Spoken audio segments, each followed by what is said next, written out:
Assalamualaikum warahmatullahi wabarakatuh, pemirsa Bangka Pos dimanapun Anda berada. Jumpa kembali dengan saya Edi Yusmanto di Dialog Ruang Tengah. Hari ini istimewa sekali karena saya sudah kedatangan ini guru besar informatika. Yang kemudian beliau juga saya anggap sudah sebagai sepuh saya karena beliau banyak sekali pengetahuan dan hari ini beliau berkenan mau datang di podcastnya Bangka Pos. Selamat datang, Prof. Udin. Terima kasih. Pak Sabrin, sehat selalu. Alhamdulillah sehat. Makin Pagi segar. ini segar, udara juga segar kan, tidak hujan, juga tidak terlalu panas. Jadi Alhamdulillah enak sekali juga lagi hari pemirsa ini. Bangka Pos, Prof. Udin, kami mengucapkan terima kasih ya Sama-sama, Prof. Udin mau terima kasih. berkenan Sama-sama. ngobrol santai-santai di hari ini dan berbagi cerita dengan tema yang sangat menarik soal pendidikan. Karena kita tahu memang Prof. Udin juga konsisten di dunia pendidikan dan banyak hal. Yang baru-baru yang memang menarik nih Prof. Udin, saya juga pernah dapat tulisan ya kemarin soal kalau tidak salah Wamen Dikti Distek kita ya Prof. Stella sempat datang ke sini dan bicara soal sekolah unggul Garuda. Prof langsung bereaksi soal itu. Emang apa yang Prof tangkap dari ide brilian ini sebenarnya, Prof? Ya, terima kasih. Jadi saya baca beberapa hari ini di Bangka Pos juga saya baca kan, Prof. Stella datang ke Bangka Belitung. Kita sangat apresiasi sebagai masyarakat Bangka Belitung. Saya lihat program Pak Prabowo tentang sekolah unggulan Garuda ini luar biasa, dan yang menjadi membanggakan kita sebagai masyarakat Bangka Belitung bahwa kita terpilih menjadi salah satu daerah dari 20 daerah yang rencana pembangunan sekolah unggulan Garuda ini. Jadi saya lihat itu satu, kita merasa senang sekali dan apresiasi sekali dengan hal itu. Kemudian ini juga saya lihat dengan kedatangan Ibu Stella ke Bangka Belitung juga menunjukkan bahwa ini keseriusan pemerintah untuk membangun sekolah unggulan Garuda itu di Bangka Belitung. Tapi tentu di sisi yang lain ya, saya melihat beberapa pengalaman kita dengan adanya sekolah-sekolah yang ya menurut kita dalam tanda petik eksklusif seperti ini, apakah memberikan dampak yang positif atau ada juga dampak negatifnya bagi masyarakat khususnya di Bangka Belitung gitu. Tapi kalau Prof melihatnya dulu secara global dulu, saya mau lihat. Ini kan sekolah unggul Garuda itu kan memang sudah terbukti memang meng-create generasi-generasi yang siap di kedepannya kan. Betul. Nah, tapi kalau kacamata seorang Prof Udin melihat jika memang sekali lagi Bangka Belitung memang final dipilih untuk menjadi dibangun sekolah ini, apakah itu kemudian justru apa sisi positif dan negatifnya menurut Prof? Ya, yang pertama saya baca bahwa sekolah ini memang mungkin dulu kita pernah pemerintah pernah membuat program seperti ini. Jadi yang dulu disebutnya kelas unggulan, ya masih ingat ya? Jadi sekolahnya ada kelas unggulan dan ada juga kelas akselerasi, misalnya SD dulu 6 tahun bisa 5 tahun, SMP 3 tahun bisa 2 tahun, SMA 3 tahun bisa 2 tahun. Jadi kelas unggulan dan kelas akselerasi. Nah, di dalam prosesnya saya lihat ini mungkin secara umum dengan sekolah Garuda ini itu saya lihat mungkin ada kemiripan lah, walaupun mungkin kalau sekolah Garuda kan tersendiri begitu ya, jadi melahirkan anak-anak yang unggul baik itu secara akademik, mungkin juga secara non akademik, mentalnya, kemudian karakter dan sebagainya, itu menjadi sebuah tujuan dari pendidikan itu sendiri. Nah, tapi saya melihatnya dalam perspektif pemerataan pendidikan yang hari ini menurut saya problem di pemerataan pendidikan ini di masyarakat di Indonesia ini masih dibutuhkan perhatian yang lebih dari pemerintah. Kalau kita lihat masyarakat kita di desa-desa dengan berbagai keterbatasan mereka, baik infrastruktur, sarana prasarana pendidikan, kemudian fasilitas pendidikan, guru juga yang tidak lengkap, ya kan, di desa-desa. Ini kan harus menjadi juga problem, menjadi masalah yang harus diatasi oleh pemerintah. Ya. Nah, sekarang saya melihat apakah ini prioritas ini menjadi lebih besar, atau kan prioritas ini yang menjadi lebih besar. Membangun sekolah Garuda Nusantara dengan tentu biaya yang besar, dengan bagaimana kita memeratakan pendidikan. Oke, artinya kalau kita belajar, kalau di zaman saya dulu juga termasuk sekolahnya sekolah unggulan, tapi tidak betul. bertahan lama, Prof. Tidak Kadang bertahan cuma lama. 1 periode atau 2 periode Ya. gitu. Habis itu Dicabut sama pemerintah. iya, Ya, dicabut. itu. Kemudian kan sekarang juga kalau Ya. kita di Bangka Belitung ini ada yang di Pemali, Pemali, ya, itu kan unggulan juga. Sebenarnya kelas konteksnya unggulan. sama tidak, Prof? Ya, secara substansinya menurut saya sama. Kurang lebih sama kan sebenarnya itu kan? Lebih sama sebetulnya antara dulu program pemerintah sekolah unggulan, kelas unggulan, Kelas itu, unggulan. kelas akselerasi, dengan yang kalau kita di Bangka Belitung spesifik itu ada di SMA Pemali itu dengan kelas unggulan. Saya kira secara substansinya hampir sama. Ya, melahirkan anak-anak yang artinya mereka pertama itu adalah merekrut anak-anak yang memang punya potensi, potensi akademik, potensi bakat untuk belajar dengan cepat, ya, dengan cepat, sehingga diperlukan ruang bagi mereka ini untuk bisa mengaktualisasikan kemampuannya agar dia bisa lebih unggul gitu. Nah, itu hampir sama dengan yang kemarin yang kita diprogramkan oleh pemerintah, dan kemudian di stop sama pemerintah. Ini tidak boleh. Karena apa tadi? Yaitu alasannya juga dikotomi pendidikan. Kita yang lebih menekankan, pemerintah lebih menekankan kepada perluasan akses pendidikan di desa-desa, ya kan? Kemudian peningkatan mutu pendidikan khususnya di sekolah-sekolah yang masih ada di pinggiran. Berarti untuk Bangka Belitung khususnya, Bangka Belitung kita, kalau Prof melihat, pendidikannya masih seperti apa nih? Ya, kalau secara umum, saya bangga dengan pendidikan yang ada di Bangka Belitung. Dulu ada beberapa instrumen yang menyebutkan bahwa Bangka Belitung ini posisinya secara integritas di dalam pelaksanaan pendidikan, kita berada pada posisi nomor 2 setelah daerah istimewa Yogyakarta. Itu beberapa periode kita berada di situ. Mungkin saya berpikir, mungkin ini satu alasan bagi pemerintah pusat memilih Bangka Belitung. Karena beberapa fakta dan data memang menunjukkan bahwa Bangka Belitung ini memiliki potensi pendidikan anak-anak dan sekolah-sekolah yang punya integritas yang baik ya di dalam proses pendidikannya.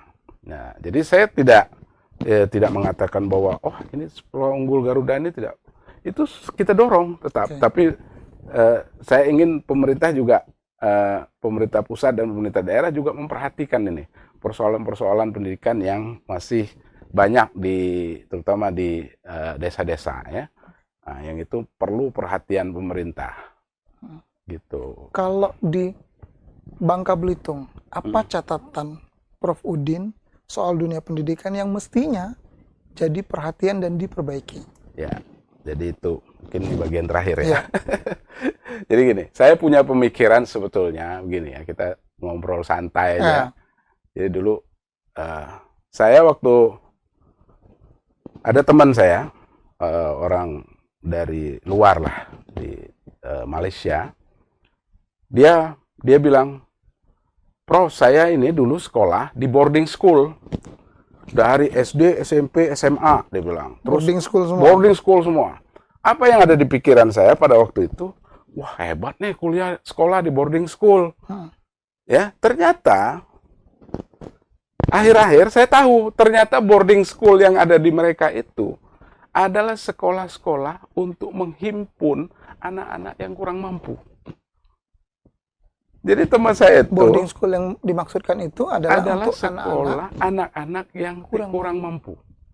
kalau kita di Kalau Indonesia, dengarnya elit gayanya kan? kalau di Indonesia itu kan boarding school itu untuk sekolah elit gitu kan, Iya. sekolah elit, anak orang kaya, Iya. sekolah, ya kan? Di sana itu mereka menyebutnya boarding school. Jadi mereka itu anak-anak itu diambil, ya, yang tidak mampu, kemudian dimasukkan ke sebuah sekolah boarding school yang mereka sebut itu, mereka berasrama di situ, kemudian mungkin seminggu sekali mereka boleh pulang menemui keluarganya, tapi mereka lebih dibina seperti itu. Tapi sebentar, Prof. Saya potong dulu. Boarding school ini kan Prof bilang adalah anak-anak yang tidak mampu menurut versi temannya Prof itu. Tidak mampunya ini ketidakmampuan secara finansial ekonomi keluarga atau tapi dia pintar atau justru semua bisa dia masuk tidak situ? mampu secara finansial dan juga secara akademik juga mereka biasa-biasa aja. Tapi lebih tidak spesial. Ya, tidak spesial. Mereka cenderung melihat kepada faktor ekonomi. Karena kan kita tahu anak-anak yang apa namanya kurang mampu, biasanya orang tuanya kurang mampu itu, biasanya anak-anaknya kan seringkali dieksploitasi untuk bekerja, kemudian dari sisi keluarga, seringkali misalnya keluarga yang kurang mampu ini kan orang tuanya sering ya tidak bisa menghadirkan kenyamanan di dalam rumah tangga itu, sehingga itu akan mempengaruhi kepada anaknya kan. Nah, dengan program boarding ini mereka itu berada di dalam sekolah, sehingga mereka bisa berinteraksi dengan lebih baik di sekolah. Nah, itu yang saya bayangkan. Kalau kemarin saya coba bayangkan, ini kalau program Pak Prabowo ini, program pemerintah ini tentang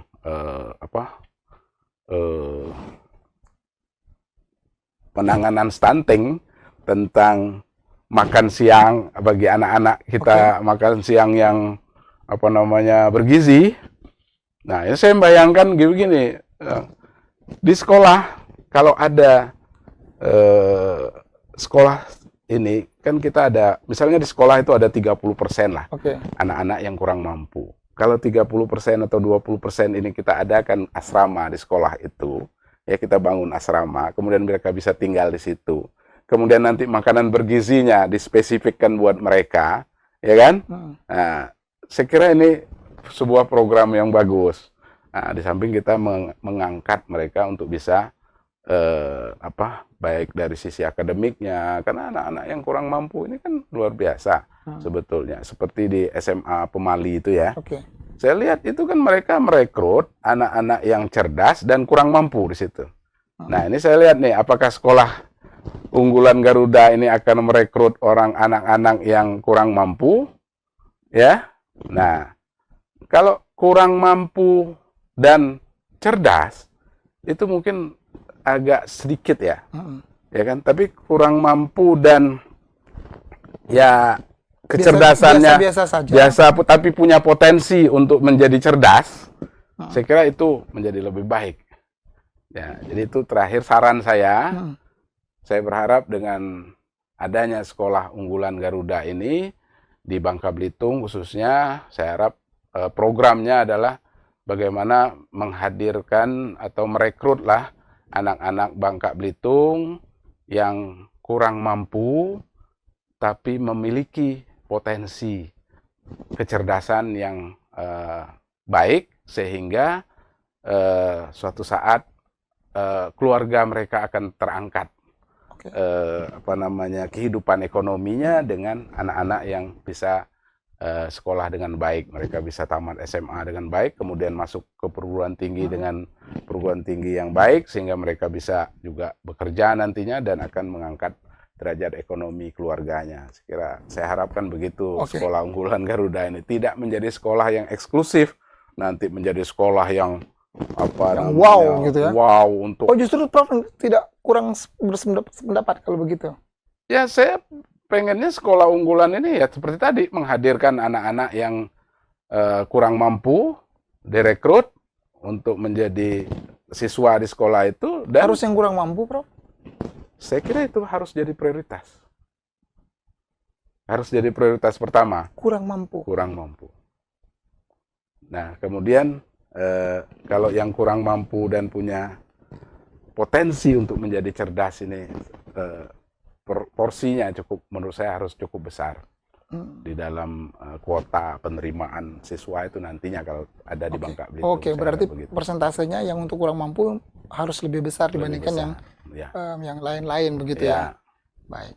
Tapi sebelum itu, Prof, sebelum kemudian tadi Prof sudah mau sampai di ujung saja kan soal Bapak dan saran ini. Tapi saya juga mau minta pendapatnya Prof Udin soal dari tadi kan dari awal juga Prof selalu bercerita soal dikotomi pendidikan. SMA Unggul Garuda, kemudian ada dikotomi pendidikan dengan sekolah-sekolah yang ada di pinggiran juga. Nah, kalau dikerucutkan, lebih kecilkan lagi Pangkal Pinang, kemudian Bangka Belitung, emang masih terlihat adakah sekolah yang terpinggirkan? Masih ada. Masih banyak. Masih banyak? Masih banyak. Kita di Bangka Belitung masih banyak. Saya pergi ke berbagai daerah. Di Bangka Belitung ya? Bangka Belitung. Pernah pergi ke Pulau Nangka? Pernah. Di situ sekolah sangat minim sekali kan? Iya betul. Di Pulau Nangka. Masih banyak di daerah-daerah yang sana. Jadi antara pendidikan yang ada di perkotaan dengan yang mereka yang ada di desa-desa itu masih jauh lah. Nah, ini yang kesenjangan seperti ini yang harus kita kecilkan ya di masyarakat kita. Supaya apa? Karena pengalaman saya dulu kebetulan pernah beberapa tahun itu kerja saya merekrut anak-anak yang kurang mampu di desa-desa itu untuk masuk ke perguruan tinggi negeri. Jadi kita sampai seperti pencari bakat gitu. Ya, pencari bakat. Seperti pencari bakat itu. Jadi saya pernah berapa kali saya mengkhususkan diri buat Bangka Belitung dulu. Ya, kita ketemu sama anak-anak, jangan berpikir bahwa anak-anak yang dari desa itu tidak cerdas. Karena belum tentu. Mereka makan dari konsumsi mereka. Kalau mereka sadar, mereka akan mengkonsumsi makanan-makanan yang sehat. Betul. Sayur di desa, ikan mungkin di desa, segar-segar dan sebagainya. Mereka ternyata punya potensi untuk bisa menjadi cerdas itu. Tetapi karena pendidikannya tidak menghadirkan, menciptakan suasana, environment di dalam akademiknya yang bisa menghadirkan anak-anak untuk bisa mengaktualisasi potensi mereka. Nah, itu yang perlu dilakukan, yang perlu kita suggest oleh pemerintah kepada pemerintah daerah, kemudian masyarakat di desa itu, sehingga mereka punya potensi itu. Jadi saya pernah dapat itu, begitu dia masuk ke perguruan tinggi, luar biasa. Luar biasa. Begitu dia masuk perguruan tinggi, dia menjadi yang terbaik. Begitu dia tamat dengan menjadi terbaik. Saya kira ini suatu hal yang harus kita pikirkan. Tapi kalau spesifik nih, Prof, itemnya mungkin, kalau misalnya Prof masih melihat yang di pinggiran itu masih banyak, nah apa yang mesti kita benahi? Fasilitasnya kah? Infrastrukturnya kah? Atau memang SDM guru-guru dan tenaga pengajarnya kah? Yang memang harus ini? Ya, secara umum sih saya bisa melihat bahwa ya kalau pendidikan itu yang pertama ya tentu guru. Ya, guru harus gurunya harus benar-benar punya expert lah ibaratnya. Iya, orang zaman dulu orang ngajar dia di bawah pohon aja bisa ngajar kan. Tapi kalau gurunya nggak kuat di dalam berpikirnya atau mengelola pendidikannya ya di sekolah. Jadi kan ada guru yang harus kuat, yang kemudian manajemen, yang ketiga ya infrastruktur, sarana prasarana pendidikannya harus mendukung ya. Kalau kita lihat kalau urut-urutannya, saya kira guru lah nomor satu. Yang benar-benar harus benar-benar. Guru, kemudian manajemen di dalam pelaksanaan pendidikan itu, pengelolaannya. Yang ketiga ya infrastruktur. Gedung yang megah, hebat, tapi belum tentu bisa menghadirkan anak-anak yang bisa cerdas. Kalau gurunya tidak memiliki kompetensi untuk bisa mengajar dengan baik. Kalau semua itu sudah lengkap, maka sebenarnya bisa jadi banyak sekolah Garuda dong. Harusnya begitu. Harusnya kan keinginan kita semua sekolah menjadi sekolah Garuda kan? Iya kan? Ya, kalau perlu ya kelas-kelas Garuda.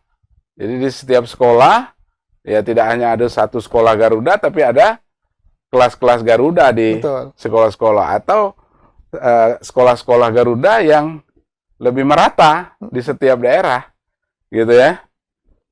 Jadi misalnya di Bangka Belitung, pergi kita ke Bangka Barat, ada satu unggulan ya, saya kira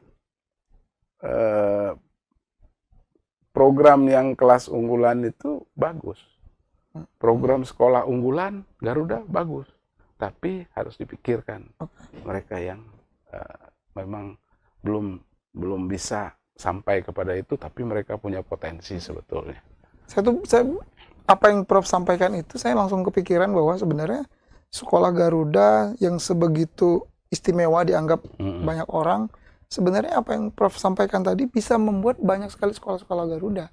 Tinggal bisa tidak kemudian kita, pihak-pihak yang terkait untuk mengimplementasikan ini.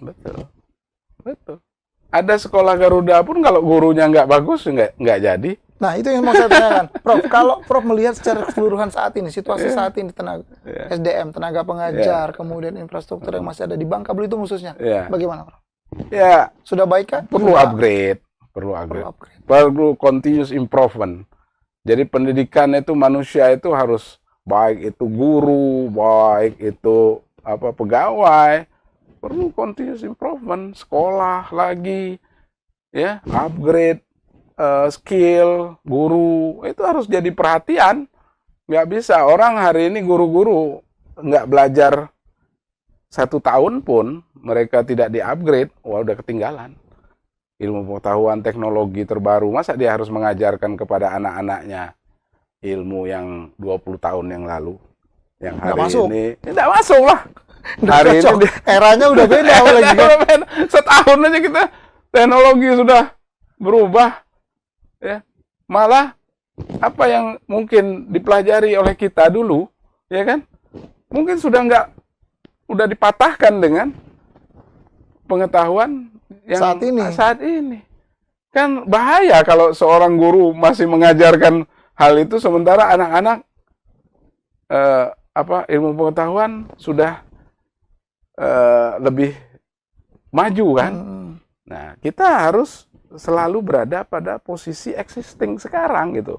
Ilmu pengetahuan, baik itu guru maupun siswa harus ada pada posisi existing yang dan ada Prof sekarang. Melihat situasinya masih seperti itu atau sekarang sudah semakin maju kah? Ya, kalau kacamata Prof. Saya melihat masih perlu, belum bisa seluruhnya. Terutama itu tadi saya bilang, mungkin yang di desa-desa, guru-guru yang mengajar di desa, ya kan, mereka kekurangan untuk upgradingnya pengetahuan. Jadi mereka perlu didorong untuk itu, gitu. Siapa yang bertanggung jawab untuk ini? Ya, kalau dikatakan menurut Prof, bertanggung jawab, selain dinas pendidikan, pemerintah sama masyarakat semua. Karena di dalam undang-undang pendidikan kan, penyelenggaraan pendidikan itu kan adalah tanggung jawab pemerintah dan masyarakat. Berarti semua harus. Jadi triple helix-nya mesti jalan tuh. Ya. Dunia pendidikan. Dunia pendidikan itu mesti tiga unsur itu harus bisa memberikan kontribusi yang positif terhadap pendidikan. Tidak hanya pemerintah yang mendorong, terus juga pihak swasta dan masyarakat juga harus mendorong itu. Oke, baik Prof. Kemudian sekali lagi pemirsa, Prof Udin ini mungkin untuk Bangka Belitung adalah orang yang pertama loh yang kemudian berani menyuarakan soal sekolah Garuda dan dikotomi pendidikan. Dua hal yang satunya pengen berharap ini adalah hal yang sangat istimewa karena Bangka Belitung walaupun belum final ya, masih ada beberapa daerah lain lokasinya tuh sudah ditentukan di Desa Perlang di Bangka Tengah, ya kan, tapi masih ada daerah-daerah lain yang juga menjadi kompetitor, ada Gorontalo, ya kan, kemudian ada NTT juga, IKN juga masuk, juga beberapa daerah lain. Tapi di satu sisi Prof juga bercerita soal dikotomi pendidikan Bangka Belitung yang masih terasa sekali. Jadi tolong dipikirkan, ya satu sisi masuk ke Garuda elit, tapi yang dipinggirkan juga harus pikirkan elit. Harus dipikirkan juga. Bagaimana kemudian solusi terbaik agar dua-duanya bisa baik untuk pendidikan Bangka Belitung, Prof? Ya, solusinya itu tadi, jangan sampai sekolah ini menjadi eksklusif. Jangan untuk eksklusif. anak-anak yang jangan sekolah ini untuk anak-anak yang mampu dan cerdas saja. Tapi sekolah ini lebih saya menekankan, menyarankan bahwa sekolah ini memberikan porsi yang besar bagi anak-anak kita yang miskin atau kurang mampu, tapi mereka punya potensi untuk menjadi cerdas. Potensi ya, cerdas dan potensi untuk menjadi cerdas. Dan itu saya kira instrumen untuk menilai itu sudah cukup banyak. Ya, itu saya harap itu memiliki potensi porsi yang besar untuk bisa direkrut di sekolah. Itu untuk yang sekolah Garuda. Sekolah Garuda. Yang sekolah pinggiran? Kalau sekolah-sekolah pinggiran kita harapkan ya triple helix ini akan mendukung membuat sekolah-sekolah pinggiran ini harus lebih baik. Karena apa? Baik dari gurunya, fasilitasnya, kemudian manajemen sekolahnya, supaya sekolah-sekolah yang di pinggiran ini punya juga kesempatan untuk bisa menjadi sekolah-sekolah yang unggul. Hari ini kan ya wajar masyarakat itu milih sekolah yang unggul, misalnya kayak kita PBDB kan. Betul. Kita orang tua wajar dong mau masukin sekolah, misalnya SMP 1, mau masuk SMP 2 gitu, di Pangkal Pinang kan, SMA 1, SMA 2 pilihannya kan. Nah, tapi itu wajar. Nah, apa yang harus ada di dalam pemerintah atau programnya, jangan sampai dikotomi antara SMA 1 dengan SMA 4 ini terlalu jauh. Artinya sekolah ini harus juga memiliki keunggulan, SMA yang ini juga harus memiliki keunggulan, sehingga masyarakat yang memilihnya itu tidak hanya ini, tapi juga milih ini kan. Ya kan? Nah, SMP juga. Kita sampai SMP berapa tuh Kota Pangkal Pinang. Tapi orang milihnya ke SMP 1, SMP 2. Kan harusnya sekolah itu memiliki keunggulan yang Betul. yang Masing-masing sederajat gitu kan. Sehingga banyak opsi masyarakat. Sehingga masyarakat orang dari Pasir Padi bisa masuk ke SMP 10 kok bisa. Artinya mereka tidak merasa bahwa anak saya mesti masuk SMP 1, anak saya mesti masuk P2 yang unggul gitu kan. Tapi dia harusnya yang ada di pikiran dia SMP 10 juga unggul. Nah, ini yang persoalan saya bilang dikotomi pendidikan itu, memeratakan keunggulan pendidikan. Kan tidak bisa sepenuhnya orang bisa sekolah di sekolah unggul gitu kan. Nah, itu yang dulu dipikirkan oleh pemerintah, sehingga pemerintah tidak mau lagi membuat keunggulan seperti itu. Khawatirnya terjadi masyarakat berpikirnya bahwa kesenjangan ini itu semakin terjadi jauh kesenjangan gitu loh. Jadi artinya jangan sampai kesenjangan antara satu sekolah dengan sekolah yang lain itu terlalu jauh. Nah, itulah yang saya ingin sampaikan sebetulnya, sekolah-sekolah yang ini, sehingga persoalan PBDB itu nggak jadi problem gitu. Gitu kan. Iya, kita kan harus mikirkan akar masalahnya. Akar masalahnya kenapa orang tuanya si A ingin memasukkannya sekolah ke sini, karena sekolah ini tidak memberikan keunggulan kan. Tapi kalau sekolah ini juga memberikan keunggulan, keistimewaan, pasti dipilih kan. Nah, artinya usaha untuk itu yang harus kita lakukan, menjadikan sekolah-sekolah itu unggul semua.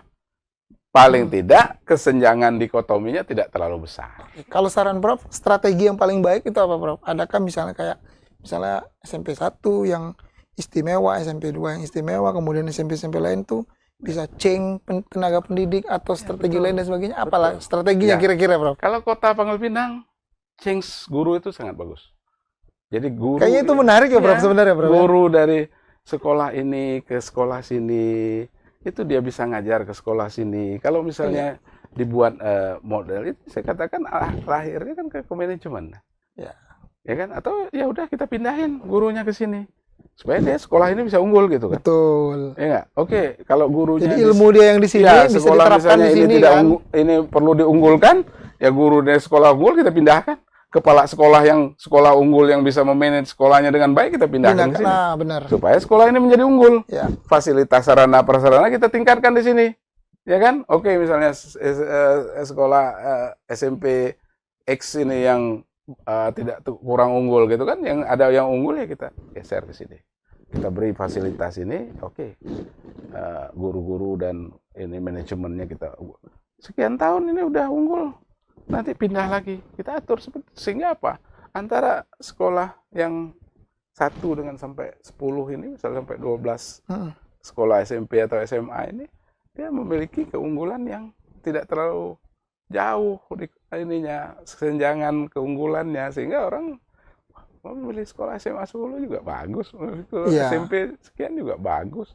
Wah, itu dulu gurunya guru di situ juga, di situ gitu dan kan. kualitas prestasinya bagus gitu Prestasi ya. bagus kan, bisa diukur itu nanti dari hasil anak-anaknya bisa mencapai tujuan dan dampak pendidikan yang baik atau enggak. Hingga ujungnya pada peristiwa penerimaan peserta didik barunya nggak ribut-ribut lagi. Udah bingung, nggak harus kayak 1, nggak harus ke 2, tapi bisa ke 10, bisa ke 9. Karena dia punya keunggulan tadi. Tinggal berarti bagaimana kita menjalankan ini. Dan ini perlu pemimpin yang baik untuk itu. Betul. Perlu kebijakan-kebijakan yang ini ide-ide pemimpin strategis. ini, Prof. Perlu kebijakan-kebijakan yang strategis lah untuk udah itu. Cocok sebetulnya, Prof. Kekuatan. Baik, Prof, apapun itu, apa yang sudah disampaikan tentu sangat bermanfaat. Ya, ya. Terima kasih. Idenya sangat bagus, idenya sangat brilian, semoga bisa diterapkan ya, Prof ya. Tapi kan ide ini kadang-kadang tidak bisa diterapkan. Tidak dipertimbangkan gitu. Iya, semoga bisa menjadikan pendidikan di Bangka Belitung jauh lebih baik lagi. Prof, terakhir sebelum kita tutup, apa nih pesan-pesannya untuk dunia pendidikan global deh, universal untuk Bangka Belitung? Bagi Bangka Belitung sendiri, kita lihat, dan mungkin Pangkal Pinang juga yang ada di sekitar saya di sini, pendidikan kita di Bangka Belitung sudah, menurut pandangan saya sudah baik, tapi perlu kita dorong lagi, perlu kita kuatkan lagi, baik dari sisi pendidiknya, tenaga penunjang pendidiknya, kemudian manajemennya, kemudian sarana prasarananya. Ini semua harus di-upgrade terus, dan perhatian kita pemerintah terhadap pendidikan ini harus menjadi hal yang nomor 1 lah, nomor 1. Pendidikan harus nomor 1. Karena apa? Pendidikan ini kan membentuk jiwa dan pikiran, ya kan? 1 itu, nomor 2 baru kesehatan untuk urusan raga. Ya kan? 2 ini kan mau tidak mau harus tetap menjadi unggulan. Habis itu baru ketiga ya kehidupan ekonomi kita. Ya nomor 1 kan, kalau orang punya jiwa yang baik, pikiran yang baik, ya itu melalui proses pendidikan. Ya kan? Nah, baru yang raganya ada. Kan jiwa dan raga kan, raganya ya dengan kesehatan yang baik. Nah, 2 hal ini harus menjadi ditumbuhkan sebesar-besarnya, sehingga kalau kita mengambil benchmark negara-negara yang hari ini maju, bagaimana mereka mendorong pendidikan itu menjadi hal yang luar biasa, sehingga yang kita lihat hari ini sebetulnya kan adalah produk mereka 20 tahun yang lalu. Ya kan? Hasil mereka mendidik anak-anak mereka 20 tahun yang lalu, sehingga ilmu pengetahuan dan teknologi mereka menjadi lebih maju gitu kan. Dan harusnya kita bisa. Harusnya, saya yakin kita bisa. Di Bangka Belitung, masyarakat Bangka Belitung punya potensi yang besar untuk anak-anak dunia pendidikan. Baik, terima kasih sekali lagi, Prof, sudah berbagi cerita soal pendidikan. Apapun itu, semoga pendidikan di Bangka Belitung jauh lebih baik lagi. Ingat kata Prof tadi, yang pertama adalah pendidikan harus benar-benar didorong ya, Prof. Karena dengan jiwa yang sehat baru nih olahraga, menjaga kesehatan gitu ya, Prof. Baru mikir-mikir yang lain. Biar generasi-generasi Bangka Belitung jadi generasi-generasi emas yang luar biasa. Terima kasih sudah hadir, Prof, di Dialog Ruang Tengah. Nanti kita jumpa lagi ngobrol-ngobrol. Walaupun banyak hal yang mau kita obrolin.